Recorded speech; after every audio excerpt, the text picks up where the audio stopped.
Saludos a los que ya van llegando, a los amigos y hermanas que van comenzando la experiencia de esta mañana. Ya veo por aquí que mi hermano Luis Delgado está por aquí. Saludos, Luis.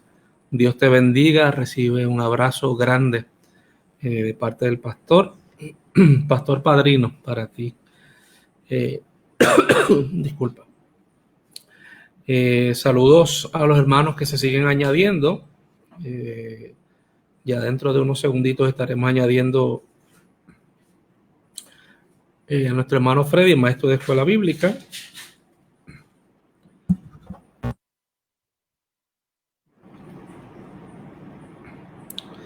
Bueno, por lo pronto estamos esperando que lleguen nuestros hermanos y hermanas. Saludos. Ya hoy es 2 del mes de agosto del año 2020.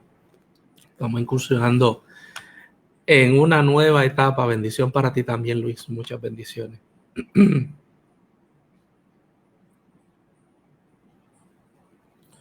Estoy dándole aquí un watch party para compartir en mi página de Facebook también. Así que saludos a los que están llegando.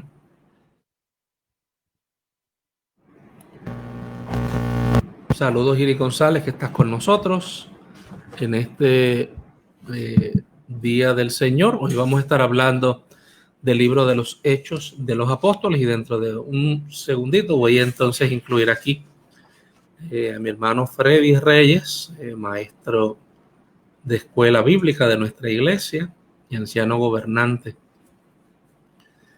Así que por aquí le incluimos. Ya en algún momento surgirá por aquí, Freddy. Hoy vamos a estar leyendo el capítulo 3 del libro de Hechos de los Apóstoles, versos del 1 al 10. Voy a darle un refresh. Voy a darle un refresh a la página, así que no se asusten si me congelo por unos segunditos, pero esto es para hacer que mi hermano Freddy pueda entrar a la página. Vamos a darle un refresh.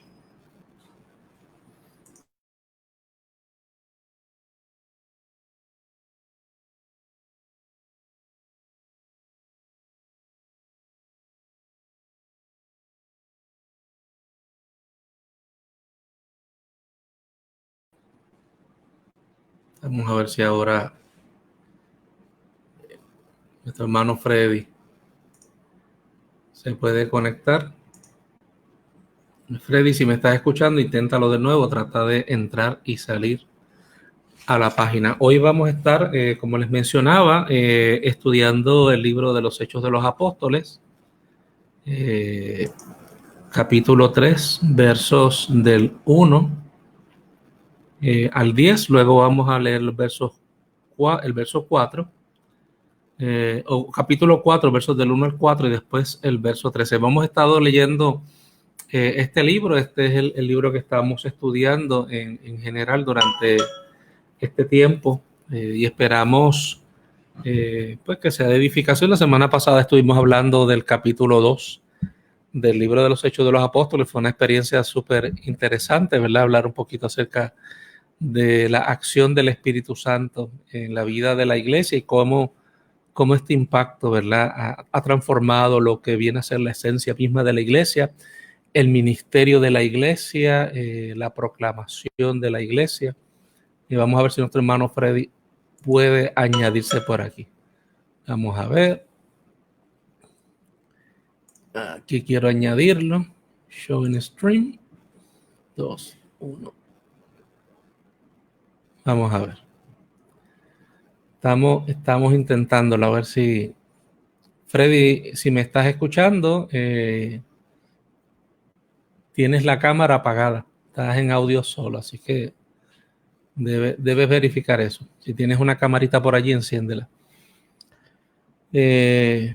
Hoy también a las 11 de la mañana tenemos nuestro culto de adoración. No se lo pierda, así que puede acompañarnos a las 11 de la mañana. Todas las semanas estamos teniendo una experiencia, ¿verdad?, de oración los martes y los jueves.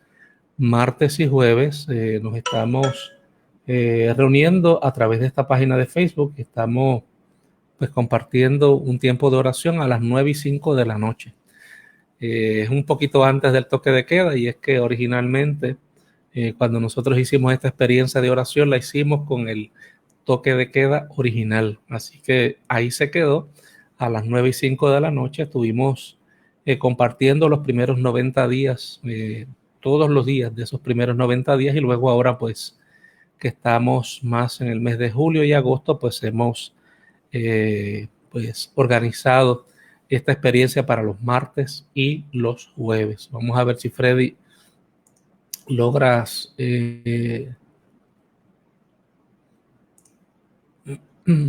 vamos a ver, Freddy.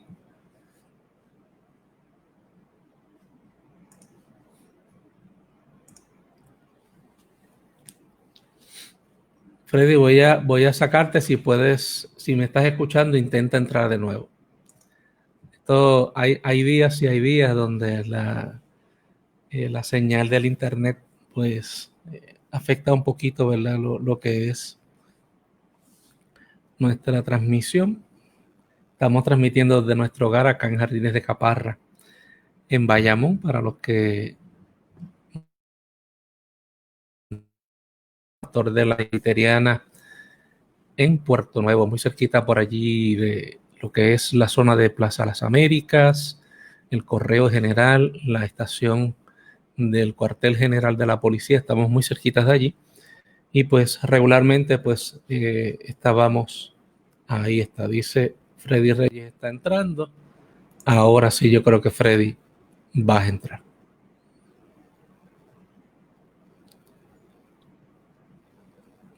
Okay. Vamos a ver. Freddy, me parece como...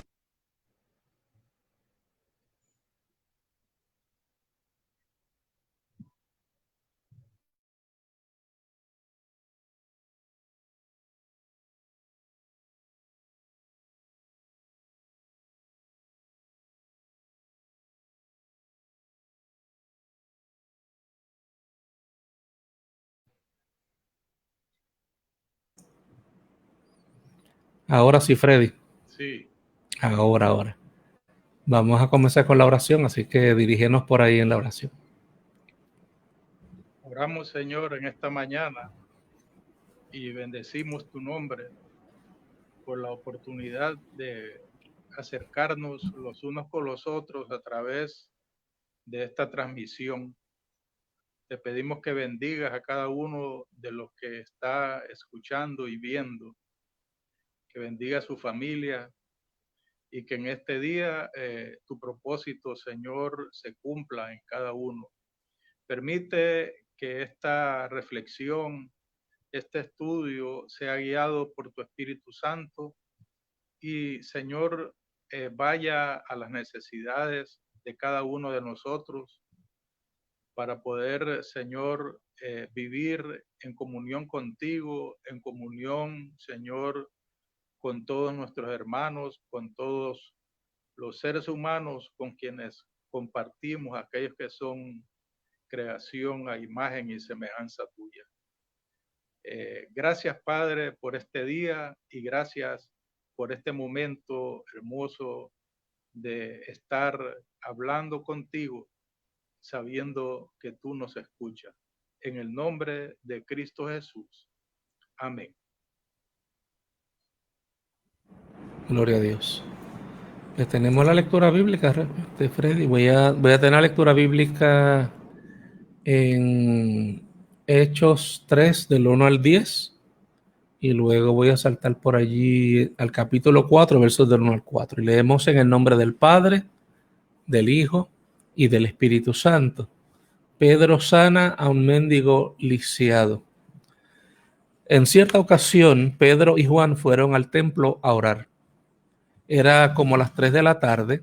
Allí vieron a un lisiado de nacimiento, a quien todos los días traían y colocaban junto a la puerta del templo llamado La Hermosa, para que pidiera limosna. Cuando el lisiado vio a Pedro y Juan que iban a entrar en el templo, les pidió dinero. Los apóstoles lo miraron fijamente. Míranos, dijo Pedro. El lisiado los miró con ansiedad, esperando, disculpen, recibir una limosna. No tengo dinero que darte, continuó Pedro, pero te daré lo que tengo. En el nombre de Jesucristo de Nazaret, levántate y camina. Entonces Pedro lo tomó de la mano y lo levantó. Al instante los pies y los tobillos se le fortalecieron, a tal grado que se levantó de un salto y comenzó a andar. Más tarde entró al templo con ellos, saltando y alabando a Dios.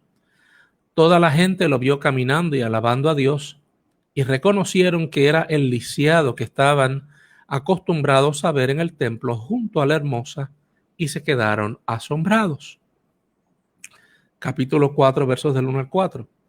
Mientras Pedro y Juan hablaban al pueblo, los principales sacerdotes, el jefe de la guardia del templo y varios de los saduceos se presentaron ante ellos enojados, porque esos dos apóstoles estaban enseñando al pueblo y proclamando que en Jesús quedaba demostrada la resurrección de entre los muertos. Los arrestaron y, como ya era tarde, los mantuvieron presos hasta el día siguiente. Pero a pesar de todo, muchos de los que oyeron el mensaje lo creyeron, y el número de los creyentes, contando solo los hombres, era como 5,000. Verso 13.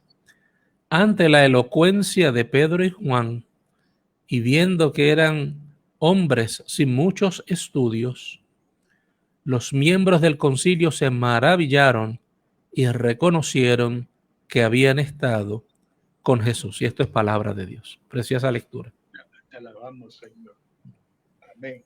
Estamos en nuestro primer domingo de mes de agosto, así que llegamos a agosto, no parece. Es un año largo y corto. Me llama la atención, ¿verdad? Estamos todavía en Jerusalén, en la unidad de Jerusalén, y los hechos que están ocurriendo.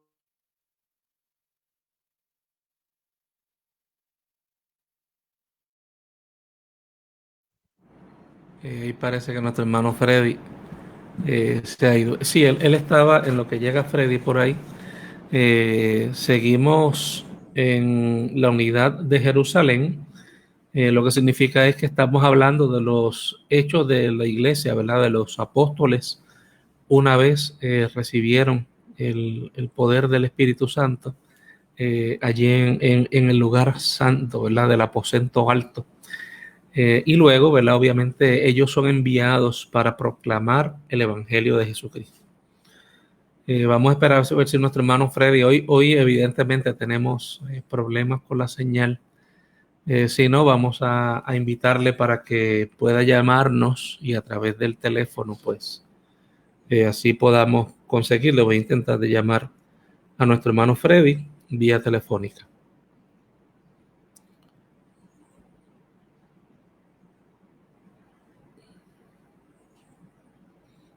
Vamos a ver. Disculpen estas cosas que pasan, nos pasan de vez en cuando, pero nos ha acontecido.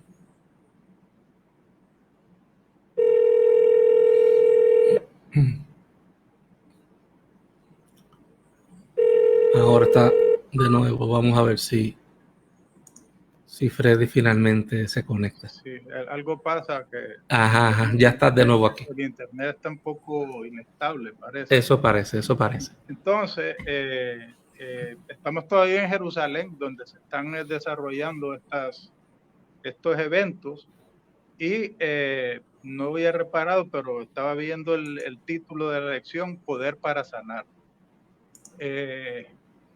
La cuestión del poder es interesante, cómo el ser humano pues quiere tener poder, y muchas veces quiere tener poder por tener poder, y otras veces lo usa para propósitos personales o de grupo. Pero lo que hemos estado viendo siempre es que todo lo que ha estado ocurriendo tiene un propósito, y el propósito está en términos comunitarios, en términos de los demás. Y en este caso es poder para sanar. Y la cuestión de la palabra sanar también, como la palabra salvación, es una palabra integral, que no hay diferencia entre lo que es físico, la materia, y lo que es inmaterial, lo que es espiritual. Así que, y lo hemos visto en algunos eventos donde también a un paralítico que el Señor sana, le dice: a ti te digo que tomes tu lecho y camines. Y otros decían, bueno, ¿y por qué le habían cuestionado por qué perdonaba pecados? Entonces, por eso fue que dijo: para que vean que hay poder, el poder de Dios, pues a ti te digo, levántate y anda. O sea, no hay diferencia para Dios, y muchas veces creo yo que que es más difícil sanar la parte espiritual, la parte psicológica, que muchos dolencias físicas. Así que ese poder para sanar, hay un propósito. El poder que Dios da es un poder que tiene un propósito, y es glorificar su nombre. Y esta lección pues no es diferente a ese objetivo. Luego del día de Pentecostés, donde la naturaleza se estremeció y fue sensible a la señal y las acciones de Dios en la historia de la humanidad, cuando muchos fueron testigos del testimonio de los apóstoles sin ser el lenguaje una barrera. Vemos hoy los apóstoles Pedro y Juan yendo al templo a las 3 de la tarde, a la hora de la adoración, de la oración. Aquella tarde, muchos piadosos, que igual que Pedro y Juan, se encaminaban al templo a alabar a Dios, pero no todos podían entrar al templo, como sordos y cojos eran excluidos. Esa era la ley, eso era lo que habían aprendido, eso es lo que habían aceptado socialmente. Nadie con defectos físicos podía entrar al templo. Pero esta vez ocurre algo distinto. No se seguía la rutina, no se seguiría la rutina y la aceptación de la desesperanza, de la indiferencia, y seguir las pautas sociales. El sistema de educación de la sociedad mantiene el estándar. Los que están bien, y los que están mal, están mal. A unos se les enseña a mandar y a otras a obedecer. Al paralítico y pobre se le enseñó a pedir limosna. Se le enseñó a que debía esperar que le dieran dinero. El Espíritu Santo esa tarde continuaba la obra de Jesucristo, la obra del Dios de misericordia, del Padre amoroso. No era el Dios de la venganza, el Dios de los ritos y sacrificios, donde el corazón estaba lejos de Dios. Era el Dios de los profetas, que los profetas habían predicado: Isaías, Jeremías, Ezequiel, etcétera. Era el Dios de la religión del corazón, el Dios de la viuda que dio todo lo que tenía, el Dios del joven aquel que tenía 5 peces y 2 panes. Esa tarde y el día siguiente se confrontaron aquellos que eran personas sin letras, del populacho, gente de a pie, con los letrados y gobernantes y poderosos, solo que sí reconocían que Pedro y Juan habían estado con Jesús. Aquella tarde los sacerdotes y autoridades judías se confrontaban con un hecho, el cual el pueblo era testigo de un hombre que por 40 años había sido era lisiado, y ellos lo estaban viendo ahora caminar. Ese hecho nos lleva a ver el poder de sanar del Señor Jesucristo. Es el poder del mensaje que apunta al Dios misericordioso, que restaura, que es galardonador de aquellos que en Él creen. voy a dejar ahí un primer comentario, hermano Richard, para ver si podemos... Ajá, ay. Este micrófono de vez en cuando me está haciendo un ruidito, pero no se preocupen. Antes que nada, saludos a los que han ido llegando por allí. Tenemos un buen grupo de hermanos y hermanas que hoy pues, nos están acompañando en esta experiencia. Sí, el libro de los Hechos de los Apóstoles es, por decirlo así, el detonante de una serie de eventos que catapultan la vida de la iglesia pública en su ministerio, del mismo modo que el ministerio de Jesús inició, ¿verdad? Con aquel milagro de la conversión del agua en vino, en aquella boda de Caná de Galilea. Nosotros vamos a ver en el día de hoy que este relato nos va a ayudar a catapultar lo que es el ministerio de la iglesia en medio de la ciudad. Esto significa que la iglesia sale vamos a decirlo así, de un lugar anónimo a un lugar público. Esto por un lado es bueno, pero por el otro lado también les expone a muchos elementos como la persecución, el cuestionamiento de las ideas y obviamente los grandes debates que Jesús también enfrentó. Así que vamos a ver que parte de los debates que Jesús enfrentó en su tiempo y en su ministerio lo va a ver la iglesia también ahora representado en estos próximos relatos, particularmente en el relato de hoy, donde se cuestiona, ¿verdad?, este hecho milagroso. Amén. Así que en esos primeros 10 versos vemos unos asuntos, por ejemplo, yo le titulo la hora de la oración, la hora de la acción, porque la oración es acción, no es meramente contemplativo, incluso en el punto de vista filosófico se habla de la praxis. Nosotros actuamos de manera que coordinamos nuestro pensamiento en una planificación para que ese plan se convierta en una acción. La oración es acción.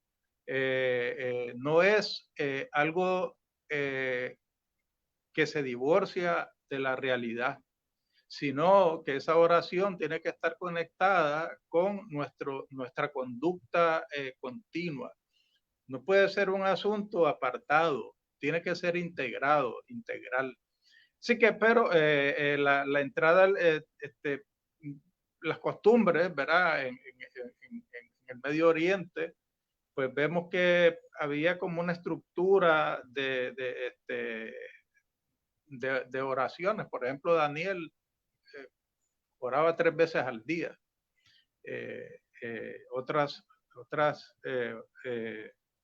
Los islamitas tienen un tiempo de oración también y orientados a ciertas áreas, ¿no? A ciertos sectores. La entrada, y también habían otras cosas como la entrada al templo, no todos podían entrar al templo. Yo estaba viendo ahí, por ejemplo, que en Levítico 21:18 habla de los requisitos más bien de los sacerdotes, pero parece que esto lo extendieron de alguna manera interpretando asuntos donde parece que prohibían a que entraran al templo personas que tenían algún defecto físico, incluso tener cataratas y todo ese tipo de cosas, ser sordo, ser ciego. Eso se ve, puede ser una interpretación también de Segunda de Samuel, capítulo 5, verso 8, donde se hace esa sentencia también en una de las gestiones, de las gestas que hace David. Pero me llama la atención también un texto que fue en Mateo 21, capítulo 14, donde Jesús había entrado a Jerusalén y había volcado las mesas. En esa ocasión, ahí habían entrado cojos y ciegos y el Señor los había sanado. Así que parece que ya había un problema de legitimidad del reconocimiento de esas leyes, porque resulta que los gobiernos pierden legitimidad cuando dicen una cosa y hacen otra. Y eso estaba ocurriendo con los fariseos, con los saduceos. Parece que había un problema de legitimidad porque perdían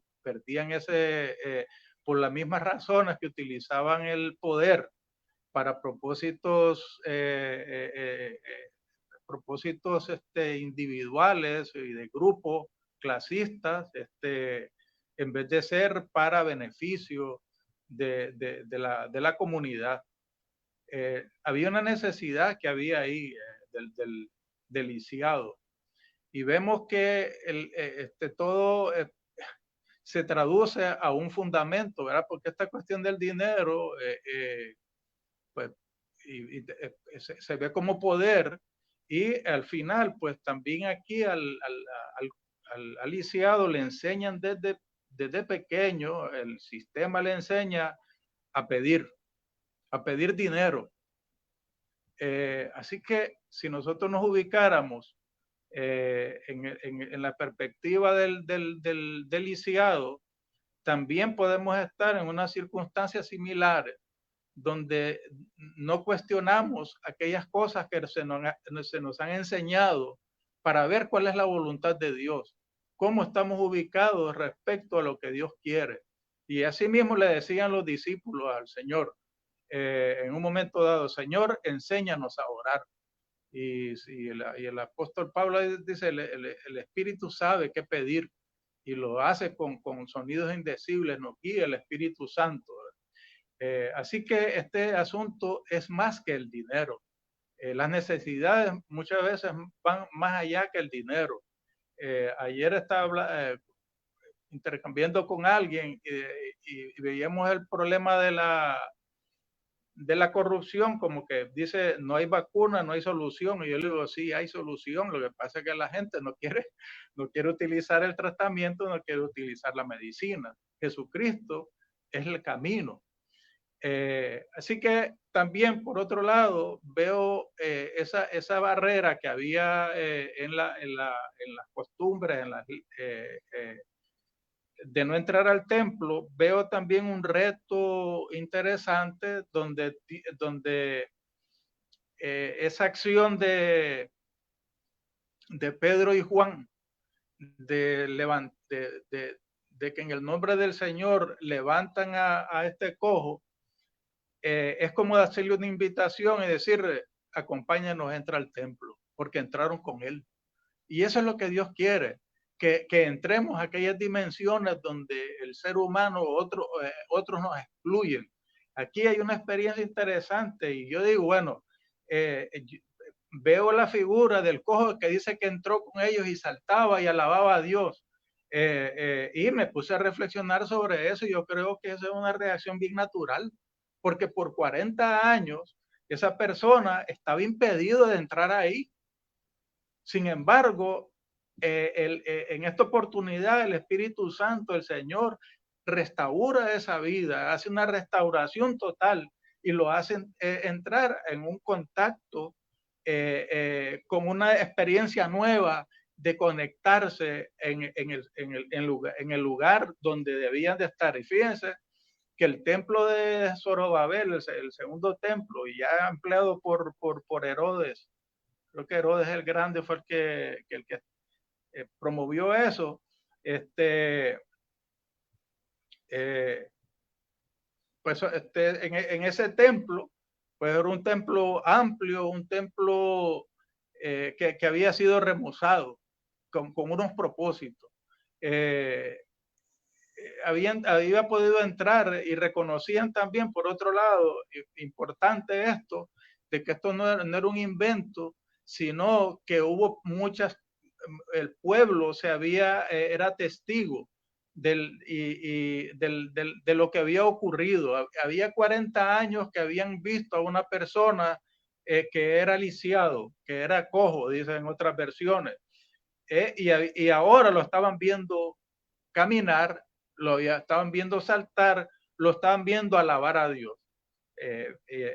Hasta aquí voy a dejar para ver si algún comentario, hermano Richard. Bueno, sí, yo creo que seguimos en una línea de pensamiento, un hilo de pensamiento importante donde la vida de la iglesia es marcada por el ejemplo ministerial de Jesús. Y mi hermano, yo no sé si usted, ¿verdad? Puede entrever lo que el libro de los Hechos de los Apóstoles está tratando de decirnos. Aquí no se está escondiendo mucho, pero sí nos está diciendo cuáles son las prioridades del reino de Dios, cuáles deben ser las prioridades del ministerio de la iglesia en aquellos tiempos y en estos tiempos. Yo creo que es importante que nosotros miremos con cautela qué es lo que está pasando aquí, más allá de los hechos, como dice Freddy, de los asuntos secundarios. Lo esencial aquí, sin distraernos, es que hay una necesidad esencial de un ser humano que ha sido desplazado, que ha sido desorientado, que ha sido, ¿verdad?, echado a un lugar o ubicado en un lugar marginal de la sociedad, de las relaciones con los demás. Se reduce a uno que es un mantenido, a una persona que depende de la compasión de los demás, de las monedas que le sobren a los demás, aunque es un deber religioso, ¿verdad? En el judaísmo, como lo es también en el Islam, de ayudar a aquellos, ¿verdad?, que son menesterosos. Y eso no es solamente una opción, es una obligación religiosa dentro de estos dos grandes monoteísmos. Pero en el caso de lo que es la vida social y familiar, miren cómo está marcada por su defecto, ¿verdad? Si es que lo quieren llamar hoy día, ¿verdad? En aquellos tiempos llamarían el defecto físico, y diríamos, ¿verdad? Que estamos hablando que hay diversidad funcional en los seres humanos. Los seres humanos venimos de todos los colores, sabores y formas, ¿verdad? Y en ese sentido, lo que este texto está diciendo es que hay causas en nuestra sociedad, como hay causas en el entendimiento de los religiosos, donde excluimos a personas a quienes Dios incluye. Y esa afirmación poderosa, esa afirmación categórica que hace Pedro y Juan, y ya veremos que son dos personas bien sencillas, son personas bien sencillas, pero a la misma vez han entendido el ejemplo de su maestro Jesús y lo están emulando. Así que el impacto que tiene Jesús en la vida de la iglesia neotestamentaria, particularmente en el libro de los Hechos de los Apóstoles, es poderosísimo. Quizás no tanto en su discurso, pero, ¿verdad? Porque a lo mejor ellos no podían, y ahora veremos que hay un milagro, porque ellos cuando hablaron, es obvio que hay también un asunto doctrinal aquí que ha quedado en el corazón de ellos, pero lo primero que vemos es el ejemplo. ¿Cómo actuaría Jesús frente a este desafío de un enfermo en su tiempo? Ya ven los resultados. Ellos harían lo que Jesús haría. Así que esa imitación de Cristo, la imitación de Cristo es fundamental para que la iglesia perpetúe el ministerio de Jesucristo. Amén. También tenemos, ¿verdad?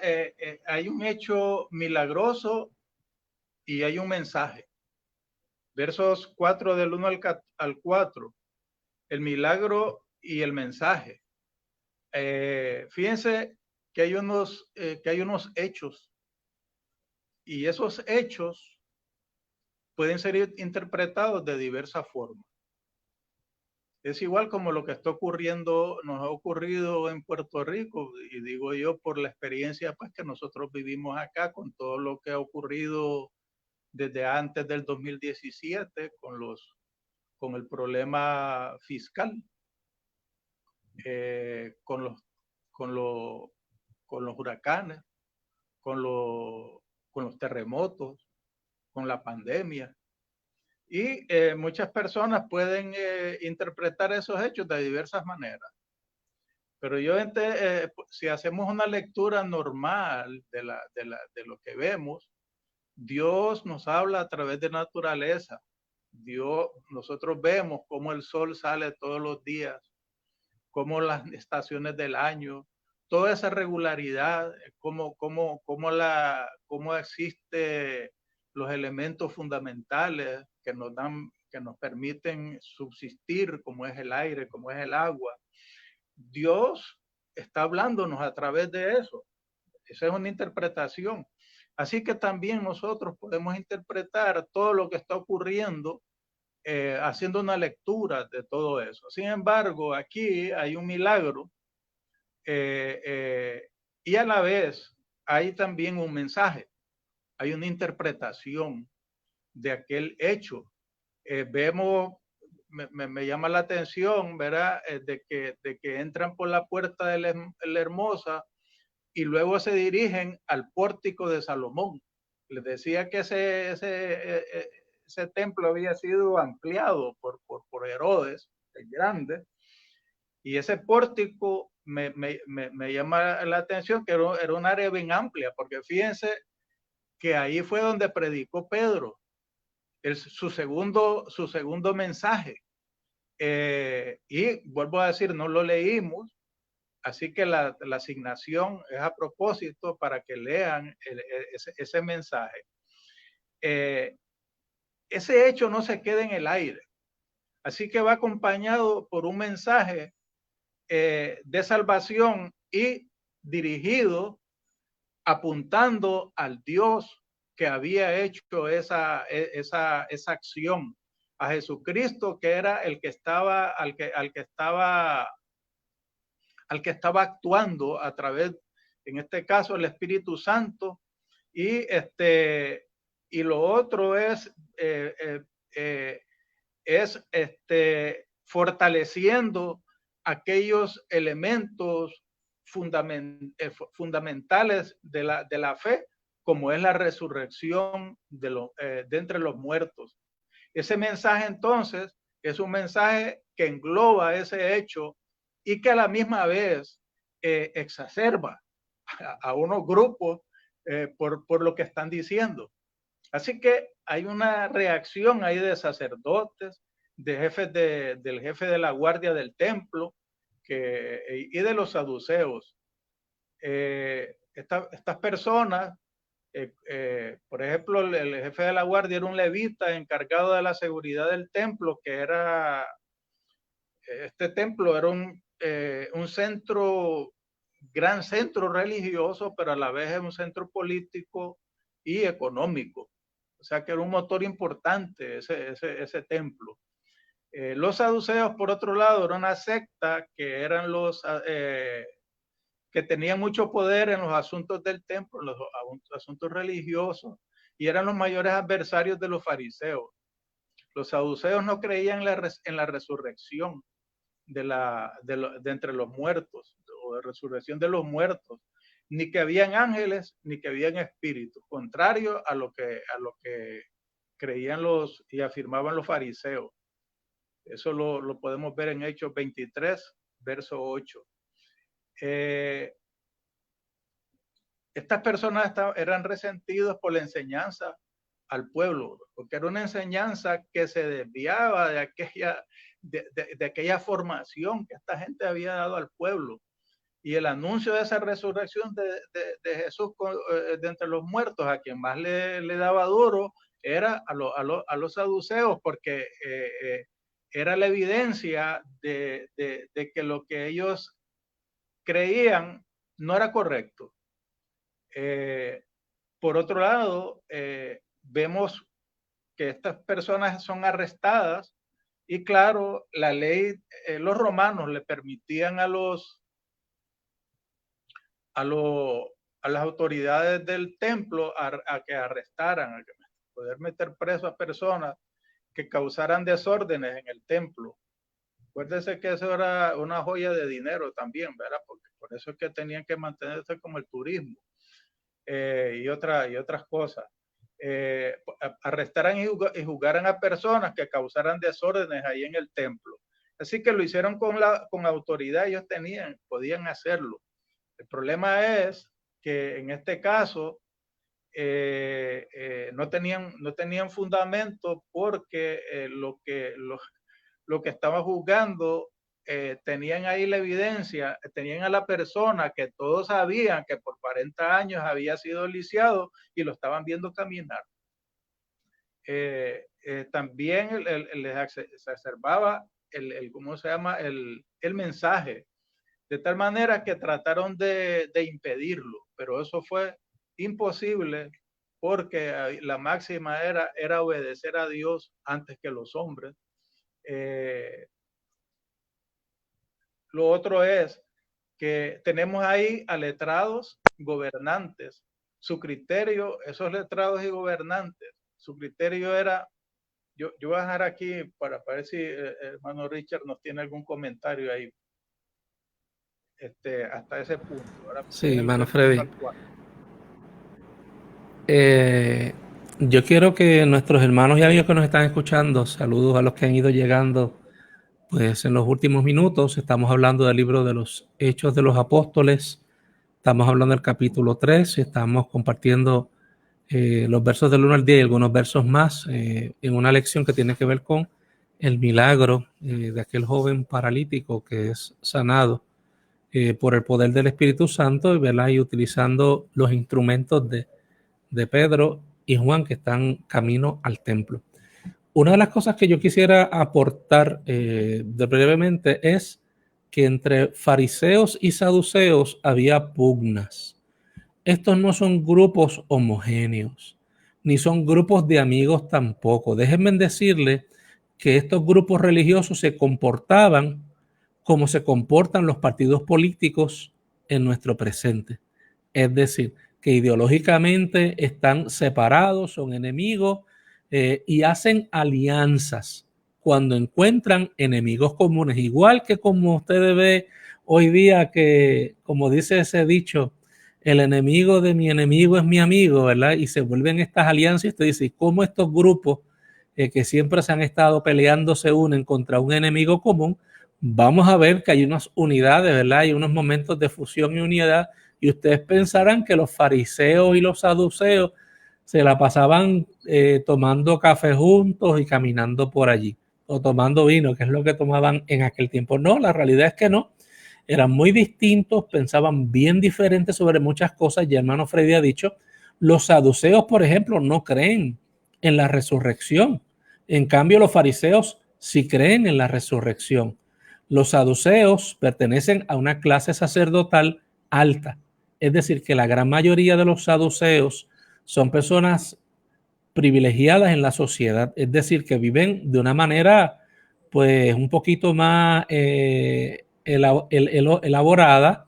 Viven obviamente del templo, del sistema del templo, porque existe el Sanedrín, que es quien domina la vida religiosa de Jerusalén, y la mayoría de las personas que son parte de este Sanedrín, que yo estoy seguro que ustedes han escuchado, estaba compuesto por saduceos. En cambio, los fariseos no estaban muy a favor del sistema del templo, porque pensaban que se había contaminado. Y cuando usted mira el pensamiento de Jesús, curiosamente para algunos, lo que les voy a decir ahora, el pensamiento de Jesús en muchos aspectos se parecía más al pensamiento de los fariseos que al pensamiento de los saduceos.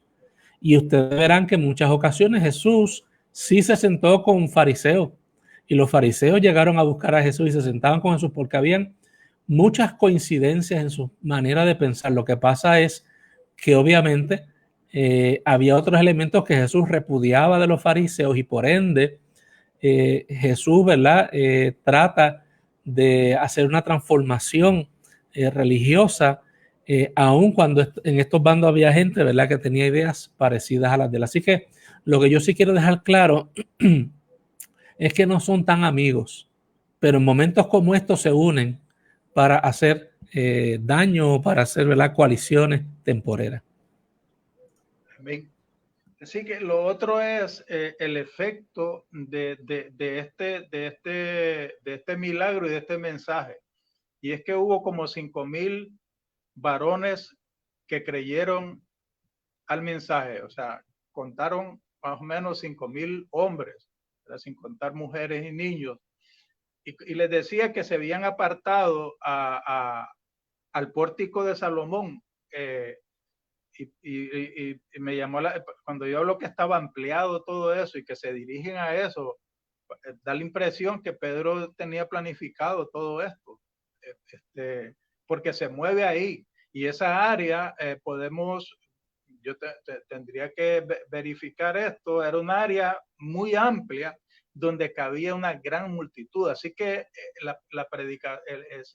estratégicamente se dirige a esa área donde mucha gente oye ese mensaje, y el resultado son 5,000 personas que creen, ya adición a las 3,000 que se había ocurrido en Pentecostés. O sea, ahí se ve entonces el poder de Dios, el poder que el propósito no es demostrar, hacer una presentación en este caso, de una persona, sino que es una meta comunitaria de sanar a un pueblo. Y en este caso, como vemos la iglesia, veamos que hay algo interesante, cómo el sistema se opone y va en contra del bienestar del pueblo. Eso es lo que está pasando aquí. Ese mensaje y esas acciones que son beneficiosas para el pueblo, aquellos que ostentan el poder y que están desenmascarados en este caso de lo que predican, se oponen y tratan entonces de ellos mantenerse ahí en ese poder, a pesar de que están viendo una realidad distinta. Así que, por otro lado, vemos también en el verso 13 que se habla de los letrados, ¿verdad? Digo los letrados porque ellos son los que están juzgando y tienen un criterio de que Pedro y Juan eran hombres sin letra y del vulgo, ¿verdad? Del populacho, como dicen. Pero también reconocen que habían estado con Jesús. Para mí eso es revelador. ¿Por qué es revelador? Porque vemos por un lado la escuela de la religión del privilegio, del rito, pero su corazón lejos de Dios. Y por otro lado, la escuela de la religión ética del corazón, de una adoración verdadera a Dios. Los apóstoles eran testigos del poder de Dios y habían caminado con el maestro, escuchaban sus enseñanzas y la aplicación práctica de esas enseñanzas. El maestro enseñaba a amar amando. Era la escuela predicada por los profetas como Isaías, Jeremías, Ezequiel, como Oseas, Amós y Joel. Aquí vemos entonces, porque son criterios, estos no tienen los títulos de las universidades reconocidas, pero reconocían que habían andado con Jesús. Y si nosotros no le damos atención a esa expresión interesante que hace Lucas ahí, pero reconocían que habían andado con Jesús, casi nada. Habían estado escuchando, si vamos a la Biblia, podemos ver las parábolas de Jesús, lo que Jesús había hecho, lo que Jesús había predicado, lo que Jesús había hecho por la humanidad, siendo crucificado, viendo cómo fue resucitado, cómo fue ascendido al cielo y está a la diestra del Padre. Yo no sé qué título tendría, no era comparable, así que no eran sin letras, eran sin letras de acuerdo a sus criterios. Así que este verso tenemos que trabajarlo y darnos cuenta de que muchas veces nosotros nos vamos por lo ritual, por el nombre, y al final resulta que estas personas habían estado con el maestro. No les había dado un título, pero tenían todo el poder, tenían todas las experiencias que hoy todo el mundo, ¿verdad? Se admira. Así que, y eso provoca una valentía, una osadía, una confianza plena de los apóstoles, que lo que vemos en realidad es que hay una confrontación con el sistema, con la institucionalidad, donde se promueve a darle un vuelco, igual como Jesús había volcado las mesas del templo, tenía que volcar el sistema social. Y esa es la función de la iglesia.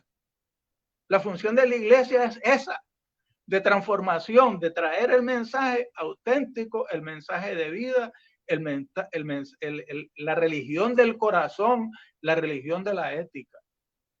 Así que esto es hermoso, maravilloso, porque va dirigida al interés de las necesidades del ser humano y van más allá de las cosas materiales. Sí, lo material hay que trabajarlo, pero por encima de eso, encima del dinero, encima de unas comodidades, encima de eso hay una necesidad espiritual, que eso es lo que tenemos que resolver. ¿Cómo hacer esa conexión nueva con el Señor? Recuperar esa imagen de que fuimos hechos a imagen y semejanza de Dios.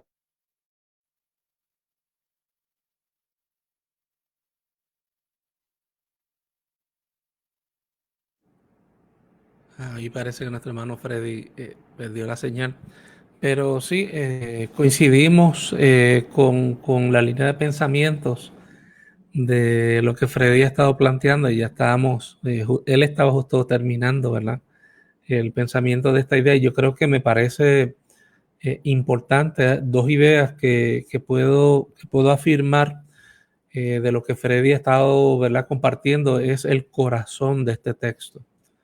Dos o tres cosas. Primero, si ustedes se fijan, en el centro de este texto no está el templo, no está el sistema religioso, no están tan siquiera las ideas religiosas, está el ser humano en necesidad. Ojo con eso, es importante que en este centro pulsante del texto, el libro de los Hechos de los Apóstoles, ¿verdad?, y Lucas nos muestra que el centro y el corazón de la misión de la iglesia, como decía Freddy, no es hacer dinero, no es hacer coliseo, no es tener, ¿verdad?, todas las cosas que quizás nosotros por muchas razones hoy día validamos como parte de la pues de lo que es la experiencia de fe. Y yo creo que nosotros tenemos que mirar ese elemento de lo que está diciendo Hechos de los Apóstoles, ¿verdad? Cuando nos dice el centro de la misión de la iglesia es la gente.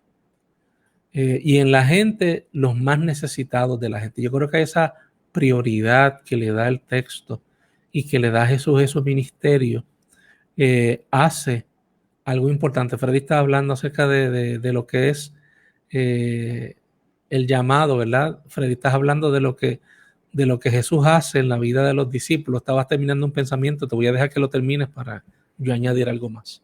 Sí, lo que estamos diciendo es que hoy no estamos en una situación distinta. Las necesidades están ahí y hay unos poderes con los cuales tenemos que enfrentarnos y generalmente es el sistema que tenemos que tiene que ser transformado. Y no se puede tener miedo a los escándalos. Fíjense lo que pasa aquí. ¿Por qué? Porque los apóstoles no llevaron un escándalo. El escándalo se lo forman a ellos porque quieren obstruir el mensaje de Dios. Así que, hay una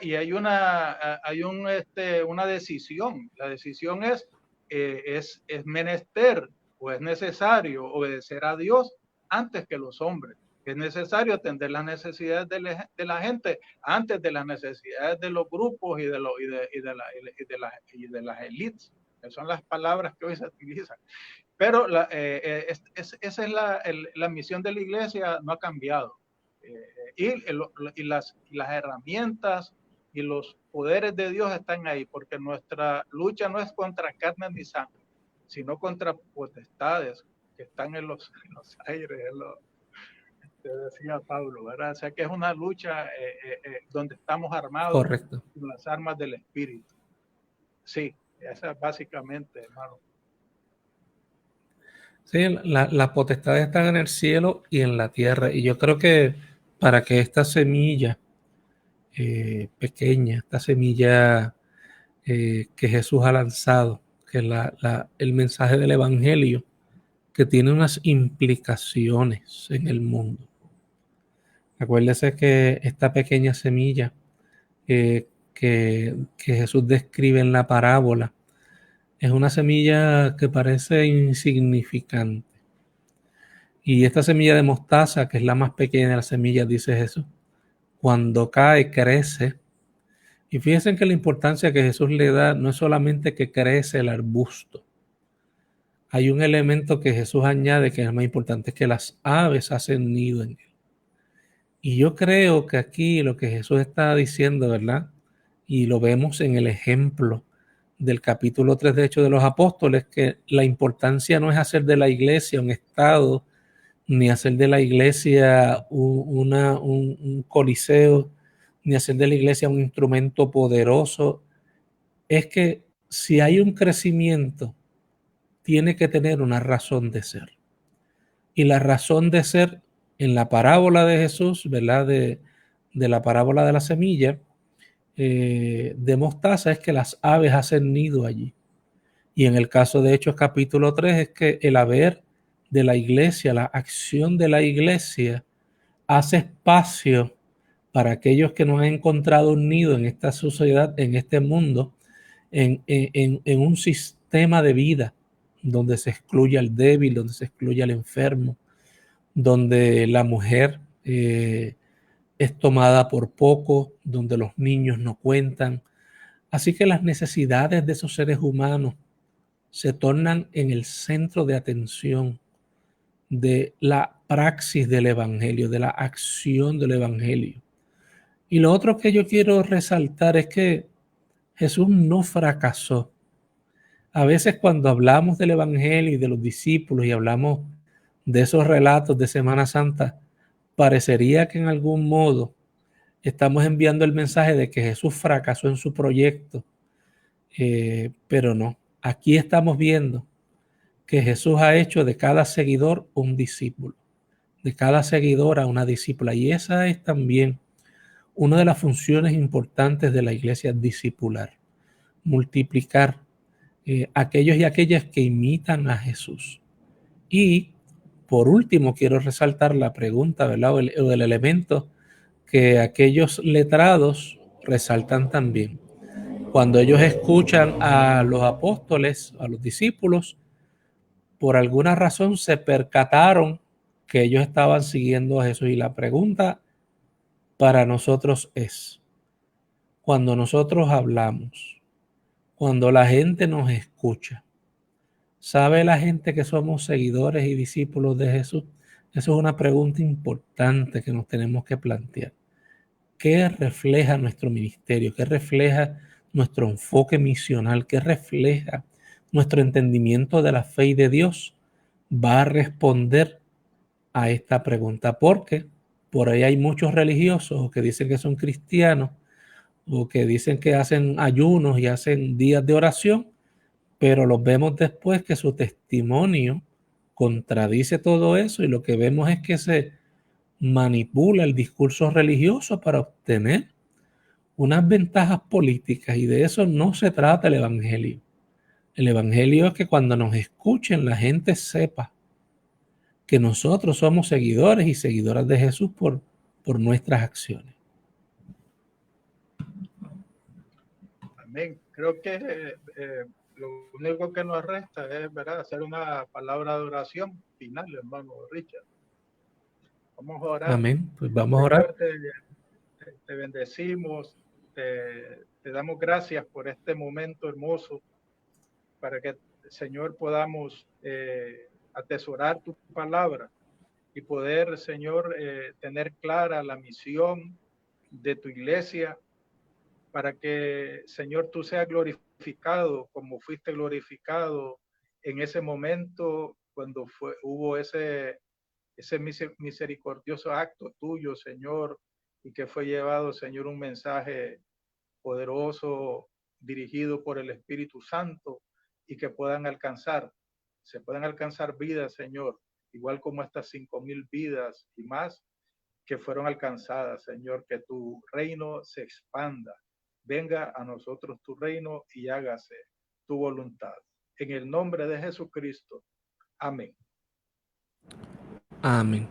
Que Dios me los bendiga, que la paz de Jesucristo sea con ustedes. No se olvide que hoy a las 11 de la mañana tenemos en la página de la Iglesia Presbiteriana en Puerto Nuevo nuestro culto de adoración, así es que acompáñanos en esta experiencia y el próximo domingo te esperamos aquí a las 8 de la mañana en nuestro encuentro reflexivo de la palabra. Gracias, hermano Freddy, por este tiempo. Que el Señor Jesucristo sea sobre Puerto Rico, sobre el Caribe, que sabemos que está recuperándose de esta tormenta y de todo este fenómeno atmosférico, y le pedimos al Señor pues que Él nos dé las fuerzas para recobrar, y a nuestros hermanos del oeste, que sabemos que fueron muy afectados por esta tormenta, o los tenemos presentes en nuestras oraciones, igual que en el este y en muchos lugares donde hubo grandes inundaciones. Los presentamos ante el Señor y le pedimos al Señor que su gracia, su favor y su provisión sea sobre ellos. Chao, nos vemos y que la paz de Jesucristo sea con ustedes. Adiós. Amén.